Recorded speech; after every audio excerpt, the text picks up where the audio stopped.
முன்னொரு காலத்தில் பரம மற்றும் குரு அப்படின்னு 2 திருடனுங்க ஒரு கிராமத்தில் இருந்தாங்க.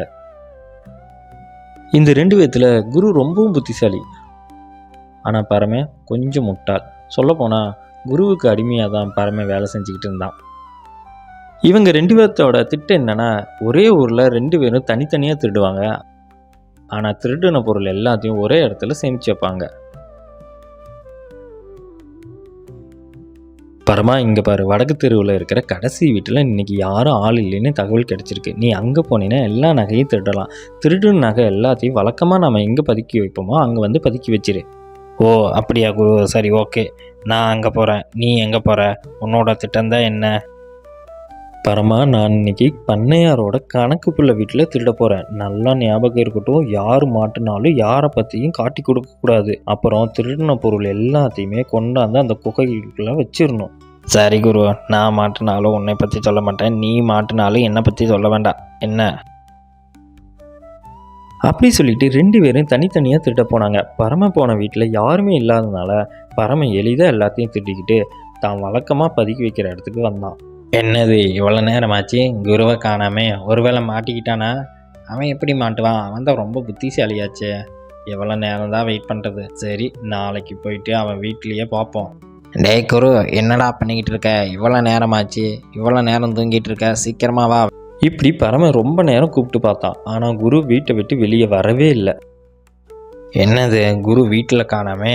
ஒருவேளை திருடுன இடத்துல மாட்டிக்கிட்டானா நேற்று? சரி, சீக்கிரமாக போய் என்னாச்சு ஏதாச்சுன்னு போய் பார்ப்போம்.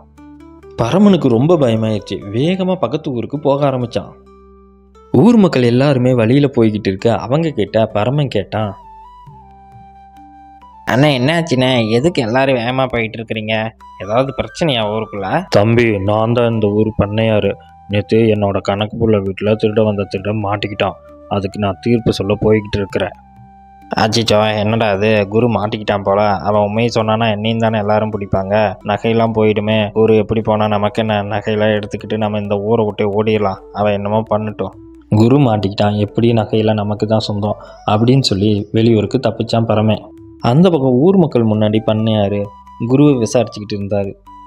ஐயா, நான் பெரிய திருடன்லாம் இல்லைங்க, ஏதோ பசிக்காக வீடேறி குதிச்சிட்டுங்க. சோறு மட்டும்தாங்க திருட வந்தேன். நகை நட்டெல்லாம் எதுவும் எடுக்கலைங்க. நகை நட்டெல்லாம் அப்படியே இருக்குதுங்க. என்னை தயவு செஞ்சு மன்னிச்சிருங்க. சரி, பொருள் தான் எதுவுமே திருடு போகலையில, அவனை விட்டுறலாம். இனிமேல் நீ இந்த ஊர் பக்கமே வரக்கூடாது என்ன? பண்ணையார் மன்னிப்பு கொடுக்க குரு அங்கேருந்து பரமனை பார்க்க வேகமாக போனான். பரமன் வீட்டில் இல்லாததை தெரிஞ்சுக்கிட்டு தான் பதுக்கி வச்ச நகையை பார்க்க போனான். அங்கே போய் குரு பார்த்தா நகை எதுவுமே இல்லை. அதனால கோவப்பட்ட குரு, என்னடா இது, பரம இப்படி பண்ணுவான்னு நான் துளி கூட நினச்சி பார்க்கலையே. அவன் எனக்கு நம்பிக்கை துரோகம் பண்ணிட்டு, அவனை சும்மா நான் விடைய மாட்டேன். எங்கே இருந்தாலும் தேடி கண்டுபிடிப்பேன். சில நாள்லேயே பரமனை குரு தேடி கண்டுபிடிச்சான். துரோகி, நான் உன்னை முழுமையாக நம்பினேன், ஆனால் நீ எனக்கே துரோகம் பண்ணிட்ட. எங்கடா என்னோட நகையெல்லாம்? குரு, நீ மாட்டிக்கிட்டீல, என்னை மாட்டிக்கிட்டீங்கன்னு எனக்கு பயம் வந்துருச்சு. அதனால தான் எல்லா நகையும் எடுத்துக்கிட்டு ஒடியாந்துட்டேன். இது ஒன்றும் உன்னோட உழைச்ச நகை கிடையாது, இது திருடன் நகை தானே. எதுக்கு இவ்வளோ கோவப்படுற? பரமனை மன்னிக்க மனம் இல்லாத குரு அவனை அடிக்க ஊரே கூடி போச்சு. அதனால எல்லாத்துக்குமே இவனுங்க தான் திருடனுங்க அப்படின்னு தெரிய வர ஊர் மக்கள் இவனுங்க 2 பேர்த்தையும் பண்ணையார்கிட்ட கூட்டிகிட்டு போனாங்க. இதெல்லாம் விசாரித்த பண்ணையார் 2 பேர்த்துக்கும் தகுந்த தண்டனையை கொடுத்தாரு. முதல்ல பண்ணையார் என்னை மன்னிச்சு விட்டார், ஆனால் பரமனை நான் மன்னிக்கவே இல்லை. மன்னிக்க தெரியாதண்ணா இப்படி வந்து மாட்டிக்கிட்டேன்.